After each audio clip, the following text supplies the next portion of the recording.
Ladies and gentlemen, 50 years ago, Malaysia, under the leadership of the late Tun Abdul Razak and the People's Republic of China, proclaimed the initiation of diplomatic relations between the two countries. Over the past half century, our relations has evolved from tentative beginnings to what is now a comprehensive strategic partnership. We are here today to celebrate the glorious past, a flourishing present, and a promising future. It is a fitting tribute to that partnership that we join this evening by my firm friend and counterpart, Premier Li Qiang.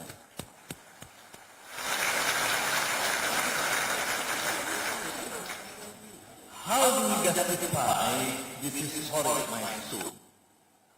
The starting point is to recognize and to treasure the fact that the remarkable step taken by our two nations in 1974 was far from inevitable. At the time, it took immense courage and wisdom from the leaders on both sides to make a leap of faith and forge a new relationship across what was once an impenetrable ideological wall. Their actions demonstrate that the future is not claimed by those who dwell in the past or fear the unknown. It is the bold dreamers and the brave souls who dare to strive that shape the world and make it their own. It was with that valiant and visionary spirit that the Malaysian Prime Minister at the time, Tun Abdul Razak, traveled to Beijing on May 28, 1974. The following day, he stood face to face with Chairman Mao Zedong. On May 31st, amidst the grandeur of the Great Wall of the People, Tun Razak and Premier Chow En-lai signed the communique that established diplomatic relations between Malaysia and China. Though the path ahead was not set in stone, history was made, and the arc relations between China and maritime Southeast Asia was altered forever. Since that fateful day, our bilateral partnership has blossomed from the seat of political power to the bustling of economic markets to the hallowed halls of academia and beyond. It would be an understatement to say that China has developed by leaps and bounds during that period.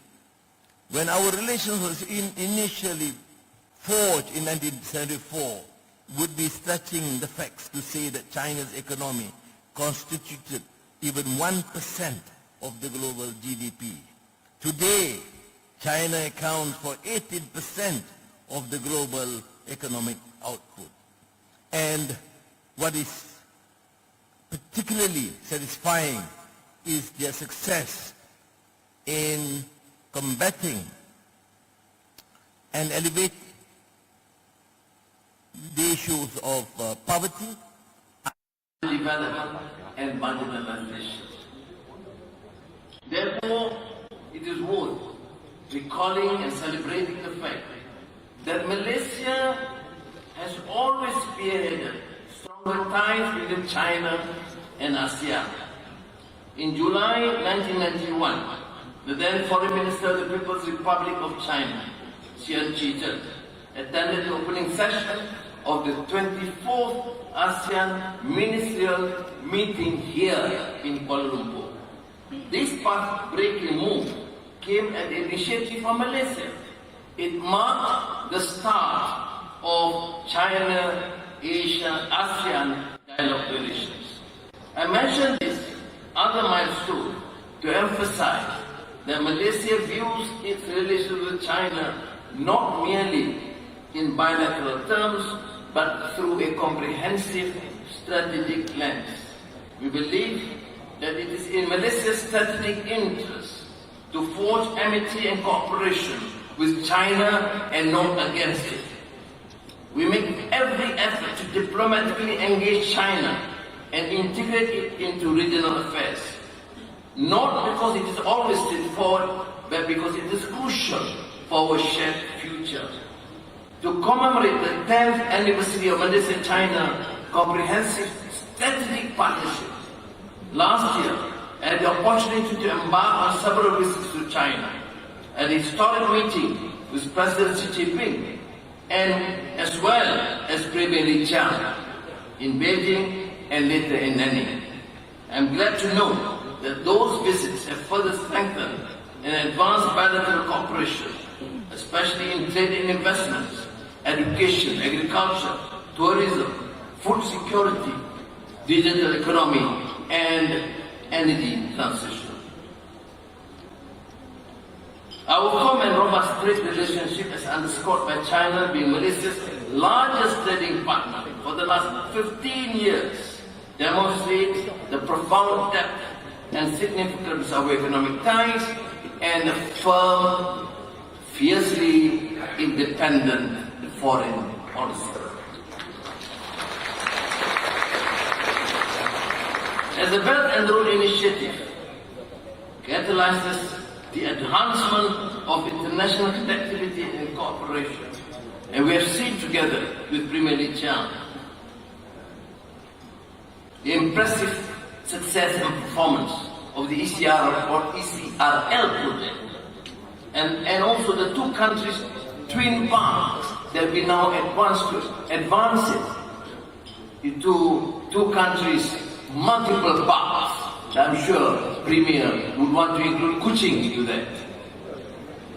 That provides a tremendous economic boost, particularly Malaysia's East Coast region in the context of ECRL.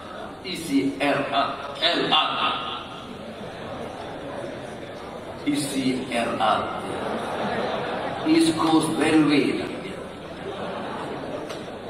Additionally, the ongoing East Coast Rail Link, now I'm getting correct, ECRL.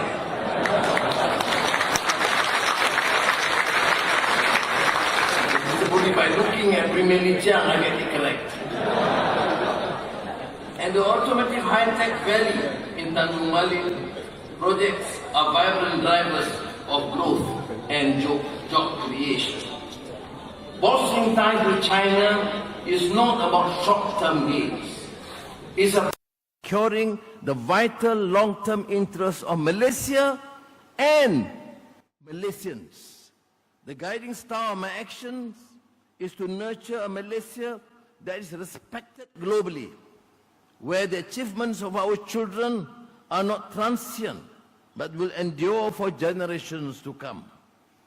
The Madani government will work closely with Malaysia's friends and partners worldwide to pursue these dreams. And I reiterate why the relations with China, and particularly President Xi Jinping, is remarkable and outstanding. Here comes a government and a leader who takes not only in terms of trade and investments, but also a shared future. And beyond that, one of the few outstanding statesmen of the world that talks about civilization, understanding, and civilizational dialogue. Well, thank you very much, Premier Li Qiang.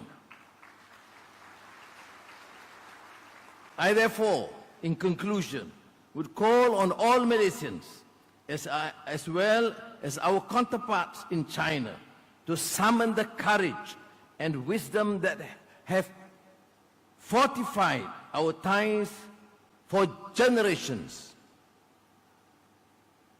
In fact, for centuries, from the days, the famous days of Admiral Chang He to Malacca and this region, to fortify our ties from the very beginning and forge a new era of ties between our two great nations, Malaysia and China. 谢谢各位。